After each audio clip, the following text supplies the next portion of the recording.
अस्सलाम वालेकुम मेरी प्यारी प्यारी सहेलियों को मेरा प्यार भरा सलाम और मेरी नई आने वाली सहेलियों को खुश आमदीद। मेरी जितनी मेरी आने वाली सहेलियों उन सबका बहुत बहुत शुक्रिया और जो पुरानी हैं उनका तो शुक्रिया ही शुक्रिया।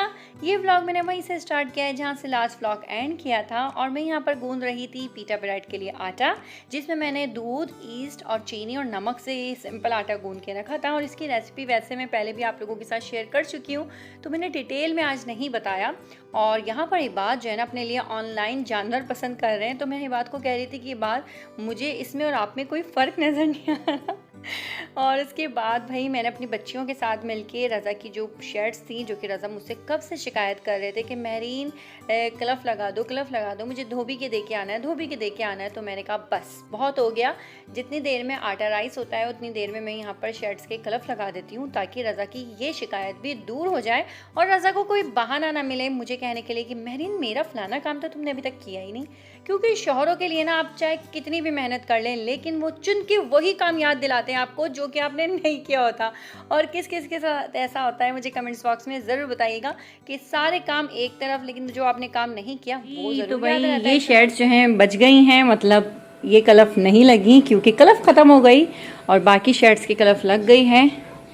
यहाँ से लेकर यहाँ तक सारी शर्ट्स के जो है कलफ लग गई।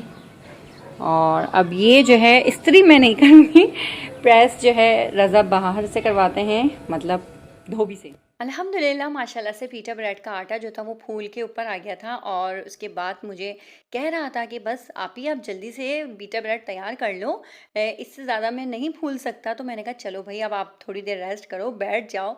और मैंने इसके फिर बना लिए थे 3 बड़े बड़े से पेड़े और उसको फिर 10 मिनट के लिए राइस होने के लिए छोड़ दिया। फिर उसके बाद हमने तैयार की थी पीटा ब्रेड और यकीन माने इतने सस्ते में जो है ना इतनी सारी ब्रेड बन गई थी और हम लोगों ने इसको 2 दिन चलाया है। ये बात कह रहे थे मम्मा इतनी सारी रोटियां आप क्यों बना रही हो, तो मैंने कहा बेटा बना के रख दो, कौन सी ये ख़राब होती हैं, फ्रिज में रख देंगे। तो इतनी सॉफ्ट इतनी मुलायम बनी थी और इतने मज़े के लगे सबको शौरमा की बस मैं आपको बता नहीं सकती।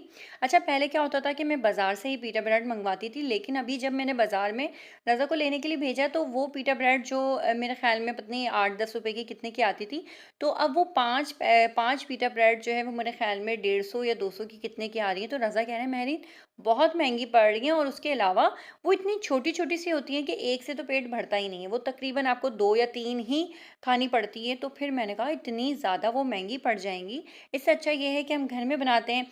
तो बस मैंने घर में ही अब बनाना शुरू कर दिया और मैं घर में ही बनाती हूँ और वाकई में बहुत मज़े की बनती है। बल्कि ये बात तो कह रहे थे मम्मा मुझे बाज़ार से ज़्यादा जो है ना घर की मज़ेदार लगती हैं। अच्छा इसको जो है ना हाफ़ सेक के निकाल लेते हैं और उसके बाद हल्का हल्का सा ऑयल लगा के और फिर गरम गरम बनाते हैं तो वो बिल्कुल ताज़ी हो जाती है और आप इसको बना के फ्रिज में भी रख सकते हैं।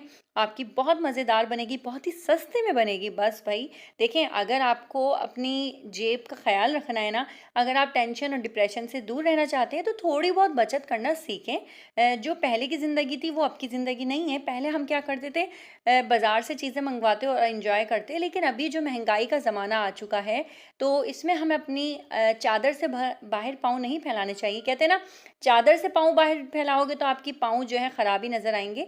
तो अपनी चादर जो है ना उसके अंदर ही अपने पाँव रखें और कोशिश करें अपने बच्चों को वही सब कुछ दें, लेकिन अपने घर में बना के दें। कोई बात नहीं, हर वक्त एक जैसा नहीं होता। इंशाल्लाह ताला इमरान खान दोबारा आएगा और तेल दोबारा से सस्ता होगा, फिर हम बाज़ार से मंगवाएंगे चीज़ें। शौरमा आपको कैसा लगा? बहुत अच्छा, बहुत खुश हैं आप? बहुत ज़्यादा। मैंने नहीं खाया था, मैं अपने लिए अभी लेकर आई हूँ।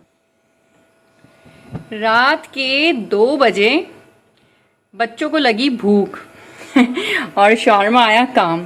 तो रज़ा और मैंने अपने लिए बनाई है चाय, क्योंकि बहुत लेट नाइट हम लोग इतना हैवी फूड नहीं खाते। तो मैं और रज़ा चाय बिस्किट्स पे ही गुजारा करेंगे और बच्चों को देंगे शौरमा, जिसमें किंजा और इबाद ही जाग रहे हैं, बाकी 2 बच्चे सो चुके हैं। तो गर्मा गर्म चाय किस किस को पीनी है गर्मा गर्म चाय जिस जिसको पीनी है वो कप लेके आ जाए। मुझे डाइटिंग से रोका हुआ है, मैं क्या करूं, मैं वेट लूज करने की कोशिश करती हूँ, लेकिन रज़ा चिटोज़ ले आते हैं और फिर चिटोज़ मेरे सामने आ जाए और मैं ना खाऊं, ऐसा तो मुमकिन ही नहीं है। किस किस को चिटोज़ बहुत ज़्यादा पसंद है मुझे कमेंट्स बॉक्स में ज़रूर बताइएगा। और ये मेरी एक दिन की डाइट है। भाई भाई मेरा मानना ये है कि 2 दिन की जिंदगी है, खाओ पियो एंजॉय करो, क्या जरूरत है डाइटिंग वाइटिंग करने की। ये बच्चों की काविश है भाई, बच्चों ने अपने बाबा जाने के लिए कार्ड बनाया है। बाद आपका कार्ड कहाँ है? ये कंदील की तरफ से है रजा के लिए कार्ड, और कंदील ने बहुत मेहनत करके कार्ड बनाया है। I like for dad, happy father day. I like, only like Kandeel. I am your daughter, I love you, when I am sad you make me more happy, you are a hero, happy father's day. Wow Kandeel, excellent. ये कौन है? अहमद। ये लिखा किसने? आपकी तो writing नहीं है। किसने लिख के दिया? ये लगता है सारे जो है ना किंजा ने बना के दिए हैं ना, ये किंजा ने बना के दिए हैं। और ये है किंजा तेज चालाक, अपना कार्ड सबसे अच्छा बनाया है। देखो उन बच्चों को बेचारों को ऐसे काटम पीटी करके बना दिया और खुद ने अपना कार्ड ऐसे बनाया। खोलो इसे, कैसे खोलेंगे? वाओ वाओ, स्टिकर भी लगाया है किंजा ने। तो कोई गिफ्ट नहीं दिया आपने? मैंने 2 रुपए दिए। अहमद ने 2 रुपए दिए। कितने दिए आपने? हैं? कितने दिए? कितने दिए बताना? हैं? अहमद कह रहे मैंने 2 रुपए दिए। अहमद ने 2 रुपए दिए। 2 लाख के बराबर है मेरे लिए। बाबा जानी कह रहे हैं कि वो मेरे लिए 2 लाख के बराबर। तो मैं बस भैया गाने हो रही हैं और मैं जा रही हूँ नमाज पढ़ने, और पूरे घर में हो रहा है इस वक्त अंधेरा, क्योंकि आज मैंने लगाई थी मशीन और बहुत काम करके मैं थक गई थी। अभी जाके आराम कर रही थी। हवा की वजह से जो है ना, हवा से सारे कपड़े उड़ जाते हैं, बार बार जमीन पे गिर जाते हैं। क्या करें, मजबूरी है। अजान सुने।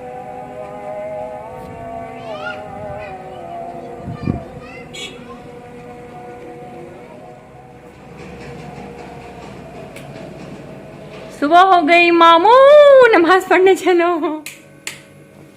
ये जो आपको जानमाज़ें पूरे रूम में नजर आ रही हैं, उसकी वजह ये है कि आज मैंने इनको वॉश किया है, जिसकी वजह से मैंने यहाँ पर सुखाई थी। पहले मैंने बाहर सुखाई थी, फिर उसके बाद मैंने अंदर ला के रख दी, क्योंकि ज़मीन पे गिर जाती हैं, तो इस वजह से ये यहाँ पर इस तरह रखी हुई हैं। शुक्र अल्हम्दुलिल्लाह। आज है 20 जून और मेरी अम्मी अब्बू की शादी को हो गए हैं पूरे 48 ईयर्स अल्हम्दुलिल्लाह। और अल्लाह ताला से दुआ है कि अल्लाह ताला हमेशा मेरे माँ बाप का साया हमारे सर पे सलामत रखे, सेहत तंदुरुस्ती के साथ। और प्लीज़ प्लीज़ प्लीज़ आप सब भी दुआएं कीजिएगा। और आज मैं आप लोगों के साथ शेयर कर रही हूँ 2 दिन की रूटीन, लेकिन जब मैं वॉइस ओवर करने बैठी हूँ तो आज हो गई है 20 जून, और 20 जून को होती है मेरी अम्मी अब्बू की शादी की सालगिरह। वैसे 18 जून और 16 जून को मेरे बहन भाइयों की शादी की सालगिरह भी गई है, तो उन लोगों को भी हैप्पी एनिवर्सरी। लेकिन अम्मी अब्बू की तो बात ही अलग है, क्योंकि माशाल्लाह से 2 साल बाद होने वाली है गोल्डन जुबली, तो इंशाल्लाह हम बहुत धूमधाम से मनाएंगे। आप लोग दुआ में अपनी याद रखिएगा। मिलती हूँ नेक्स्ट वीडियो में, तब तक के लिए अल्लाह।